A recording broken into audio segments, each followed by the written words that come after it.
All right.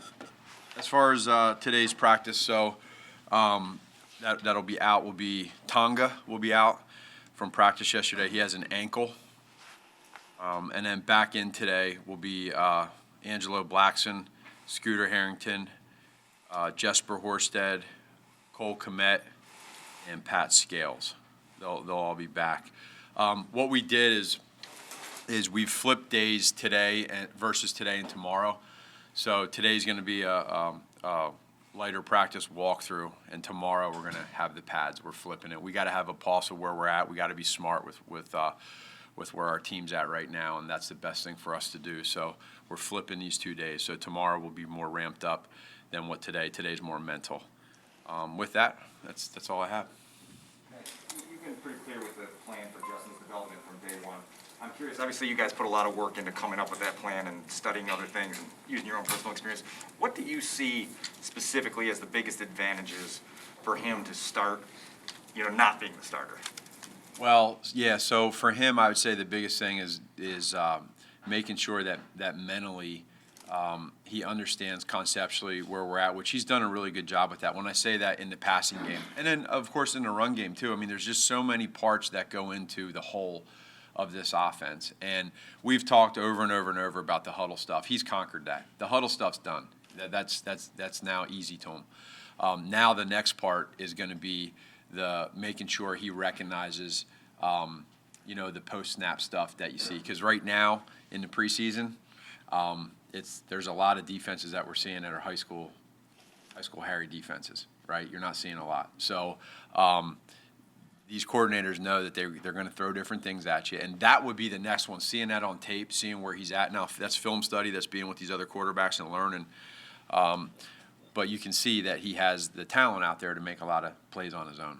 And the basics are knowing what he's doing and knowing what they're doing to him. So as far as, you seem rock solid as far as how you feel about him knowing your offense and your playbook. Does he have enough of a grasp on what defense will do that if you had to throw him in a game, you would feel comfortable? It would take time. I would say it would, for him, because he hasn't had those experiences and hasn't seen what Andy has seen with NFL defenses for 10 years. That part there is a major advantage that Andy has in the game being slower. So we always talk about to these young quarterbacks, when they get in the game, and it doesn't matter whatever level, it's your first time in that game, things happen faster, whether it's the progression, whether it's the defense, everything that happens. Every year you're in, it slows down, and that's why you see the development and growth of some of these guys. And so, for him, understanding that, when that time does come for him, it is going to be fast. But I do believe, because of his resiliency of who he is and mentally and all that stuff, that he'll be able to work through things. But that's part of the process too, and the plan of how we want to make sure we go about with that. If you had to go to him, and you would feel like he has enough of the basics that you would do that? If you had to go to him, like in week 1, for example, if Andy came out for a series. Yeah, for him, that's all learning. That's a learning lesson for us when he's out there. We got to see, where is he, So if he's in a position where he's out there, now you start and you see, okay, now we're going to really, truly see where he's at against an NFL defense and live bullets. Yep, that's when the true evaluation process begins with him. I just feel like his preparation and Andy's preparation and that room right now, that they're in a good place practice-wise. Now when we get to the season and we play the Rams, we got to make sure that we're clicking on all cylinders as an offense. Matt, with Trufant, he's been gone for about a week now. How do you evaluate him when it comes down to whether he's going to make the club? This is a guy with a lot of experience and a lot of tape, but I presume you want to see it recently too. Sure. No, I know it's been difficult for him. He wants to be here, but he does. He has a personal. He's out for personal reasons, and we all support him with that. And I just think that the one thing that he has is he has that experience, and we know that it would be great to be able to see him out here. But at the same point in time, that's life, and that's where we're at. So we'll just have to, when it comes down to it, see where his status is, and just that'll be something that Ryan and all of us will talk through. Staying with the cornerback position, yesterday there, Kendall Vildor was running with the seconds a little bit. Artie Burns with the first. Is Burns getting a real look as a possibility as a starter? Yeah, they're competing over there. Yesterday, and as we go through this, we're getting towards the end of camp right now, and you're getting to that part right where you find out that a lot of teams are you have some bumps and bruises, and you're trying to make sure that you work through who's going to play in the game and who's not. So there's a little bit of moving parts with different spots, but those guys are competing. Yeah, I mean, it's a great battle, and I think that they're playing well. Deshae Townsend's doing a great job with them on the back end, and I like where they're at. So they're going to have some good opportunities on Saturday. Has Ogletree shown enough to potentially push Danny for playing time? Yeah, he's played well, and that's all you can do. I think for Danny is working through all of his stuff right now, and in the end, we want to, we love Danny to death, and we understand the leader that he is, the player that he is. But Tree has come out here since day one. I mean, he's had like 7-8 picks, and he's continued to just play fast. So that we want to create depth. We want to have that for our players there defensively, and I think he's done a great job of letting us know that depending on where Danny is, status-wise, health-wise, et cetera, we feel good with the way that Tree's played. Rodney Adams is a guy who's flashed out here, and then obviously in preseason games. I'm curious how much you knew about him last year, obviously in a weird year. How much did you learn about him here? Yeah, I was able to learn a little bit about him because he was doing a lot of stuff on the look team. So we would have little side conversations, sometimes not always about football, but just family stuff too, just kind of small talk. And he's a really humble kid. He's very appreciative of this opportunity. I think Coach Furry's done a great job of developing him and giving him opportunities. And to Rodney's credit, he's taken advantage of it, and he's had now back-to-back games 2 phenomenal catches and special catches. So you root for guys like that, and he's obviously too going through some things and just having a baby and not sleeping much, and it just shows his resiliency. But I like where he's at. What in his skill set intrigues you most? He's got speed. He's got consistent hands. He's learning the offense, and he's growing fast at that pace. He's understanding the conversions and what we do, and he cares. He cares, and he's a great teammate. So he's got a lot of strong qualities.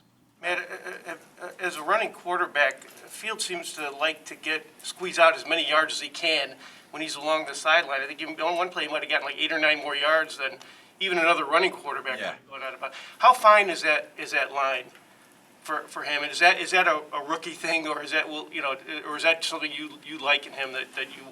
I like it when he doesn't get hit. If you go to the one play where he scrambled to the left and he ran about 20 yards down the sideline on our sideline, and you can see Coach Flip on the sideline. He's just telling him to get down, get down. Like, that's how I feel too. I might not just say it. I might not animate it, but get down. And he has a great feel now with how he sees and feels where defenders are before he gets hit. And you just don't want to see the senseless hits like we've seen in the past, and that's where he's got to be smart. And we remind him all the time, be smart, be smart. Do you think running quarterbacks, it's like they sense the hesitancy of defenders to avoid a penalty now, the way that's being called, and try and take advantage of it? I mean, that seems like that could be a trap. You'll see some. I think there was one last year or 2 years ago where somebody was running down the sideline and they acted like they were going to run out of bounds, and the guy pulled up and then he just kept going down the sideline. So, yeah, it's a fine line.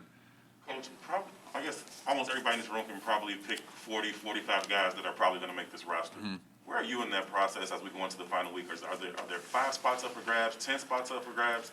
And I have a follow-up after that. Yeah, no problem. The competition that we've created, we said from day one, is there. It's real. I mean, Ryan and I look at that board every day. We get in there and look and go in his office and check that board out. And it's a good feeling when you have some guys that unfortunately you're going to have to cut that could make your roster. And so I don't know what the exact number is right now off the top of my head, but I do know that we feel good about the roster that we're going to end up with, and we know that there's going to be some good players that get cut, and we got to figure out for us what positions is that where it doesn't hurt us as much by losing it, because you want to create depth too, as much as you can. Practice squad too is important. When you win that process, how do you balance, certain position coaches standing on the table for a guy? You got Taves saying, hey, I need this guy. Well, Taves is the worst. He wants everybody, so he's but that's Taves. You got to know. The most weight, or some of the position coaches say, hey, I love this corner, I love this receiver? Our coaches do a great job of understanding the special teams aspect. And sometimes that's hard. Position coaches will want their guy for their position and because they want it for their position, but they don't understand the big picture. So every now and then, Ryan and I might have to explain the why part behind that as to this is the why. But Tabes does a great job too of being able to juggle. Every year's different, that 48 and that 53 and how that works. And so, but our coaches do a great job with that. And Ryan does a really good job of explaining the why to them. Now, with the new timeline for cuts this year, Yeah. have you seen any benefits or any detriments to it? Do you like cutting somebody 12 days, or getting your roster set 12 days before a game starts? Probably, I would say the personnel probably likes it because they get to see who's cut. It's a scramble fest now, the old school way, when everyone got cut on one day, and you're trying to figure out and who are you missing, who are you not seeing, and who's somebody get, et cetera. So the personnel likes it, but I would say for the coaching staff and for us, it's a little different because it's you know, you don't have as many guys, and that's why some of this stuff like today with flipping a day to buy another day for our guys that are here, number-wise, it helps us. So we're still getting the same practices, but we're just flipping when we do it because of the numbers. So it's just a part of the adjustment period. Hey, Matt, but big picture-wise, what gives you the confidence that regardless of who's playing quarterback, your offense is going to be more productive this year? Probably just the way that we've been practicing, the tempo, where we've been, just talking through schematics of where we know we want to be. And then I would also say, too, I remember when I talked to y'all when I first got here, and I explained to everybody here that this offense, it takes a few years to get going. And part of that was we saw that in Kansas City where it took a few years because not just the players that were coming in and drafting, but the scheme, them learning it and understanding it. And after about 3 or 4 years, it started really picking up and going. I feel like we're at that spot right now. So we got some guys that are on this team now for 2, 3, 4 years, and they know the offense as well as I do, where that wasn't the case 2 or 3 years ago. We got more of those guys. So when you have that, and then you have a guy like Andy and these quarterbacks that come in that understand it, that's where it gives me the confidence. Now, we got to go do it. We know that, of course.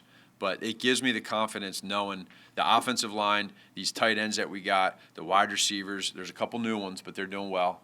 And then Andy and the quarterbacks in general, running backs. I mean, it's a really good foundation right now, in my opinion. So that's why I feel good about it. Hey, Matt, with that other corner spot opposite Jalen, are we at a point where you should have that solidified, or are you comfortable with the competition kind of still going there? I like where it's at. I think it's good for them to keep competing. It'll be good this weekend, but I like where those guys are at. I feel very comfortable, and I know Sean will do a good job with them. Dion, go ahead.